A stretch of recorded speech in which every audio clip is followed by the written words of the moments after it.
मागच्या 2019च्या लोकसभेच्या निवडणुकीमध्ये ह्याच कदम घराण्यामुळे शिवसेनेमुळे आनंद गीते खासदार होऊ शकले। आज ते पापाचा पैसा म्हणतायत, परंतु आमच्याच पैशाच्या जोरावरती हे मागच्या 2019च्या निवडणुकीला जिंकून आले आणि सगळ्या रायगड लोकसभा मतदारसंघामध्ये सर्वात जास्त लीड हे दापोली मतदारसंघामध्ये आम्ही त्यांना मिळवून दिलं होतं। आता योगेश कदम त्यांच्यासोबत नाही आहे।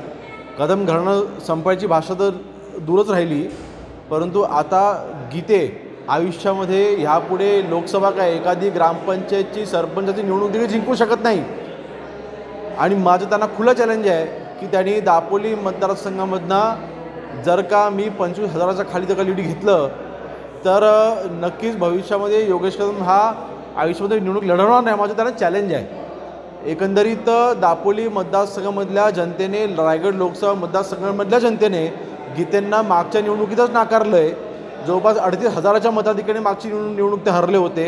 ही निवडणूक ते कमीत कमी 1.5 ते 2 लाख हजाराच्या 1.5 ते 2 लाख मतांच्या फरकाने त्या निवडणूक 100% हरणार आहेत आणि हा पर्व त्यांना दिसतोय आणि म्हणून त्यांच्यामुळे वाटतं त्यांची ही बेताल वक्तव्य होत आहेत। एकंदरीत रामदास भाईंनी खेड तालुक्यासाठी काय केले हे खेड तालुक्याची जनता जाणते।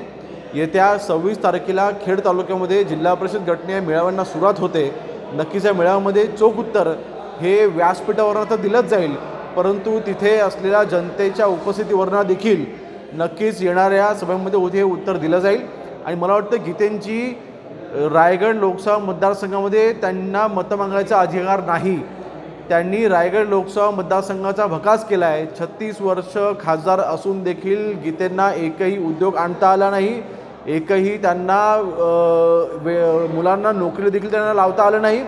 आज ते समाजाच्या नावाने मतं मागतायत कुणबी समाज म्हणून, परंतु कुणबी समाजच ह्यांना प्रत्येक गावामध्ये लाथ मारून बाहेर काढेल हा माझा विश्वास आहे।